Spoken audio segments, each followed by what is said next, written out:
خوست شیخ زاید پوهنتون ادارې لخوا د دریو لوبډلو ترمنځ د نیزه وهنې لوبې ترسره شوې. د مسؤلینو په خبره یا د لوبې د محصلینو ذهني آرامتیا کمولو او همدارنګه د فلسطین مسلمانانو د ملاتړ په موخه ترتیب شوې وې چې د خوست بیلابیلو سیمه ییزو نیزه وهونکو پکې برخه اخیستې وه.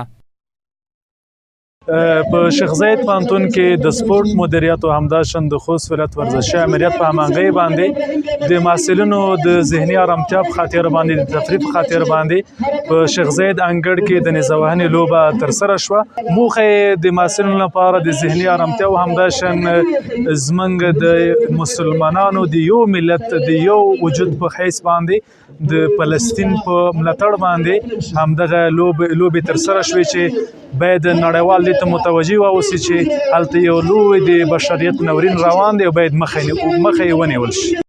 بل خوا نیزه وهونکو د اسرائیل ظلم د فلسطین مسلمانانو په وړاندې غندي او د فلسطین مسلمانانو ته ډاډ ورکوي چې دوی یوازې نه دي. دوی مسلمانان د قوت او ښې روحیې خاوندان یاد کړل او د اسرائیل څخه یې غوښتنه وکړه چې دې ظلم ته د پای ټکی کیږدي.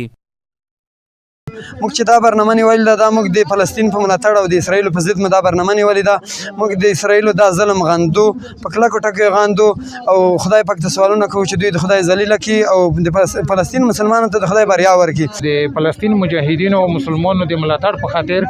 تیاری شوي دي ترڅو دا جهادي او ملي لوبې نه خلک خبر شي او په دې پوه شي اسرائیل چې څوک ستا ملاتړ ته خامخا پرېښود ولره خپل ظلم ودروي او مرستې ته ټول مسلمان تیار دي.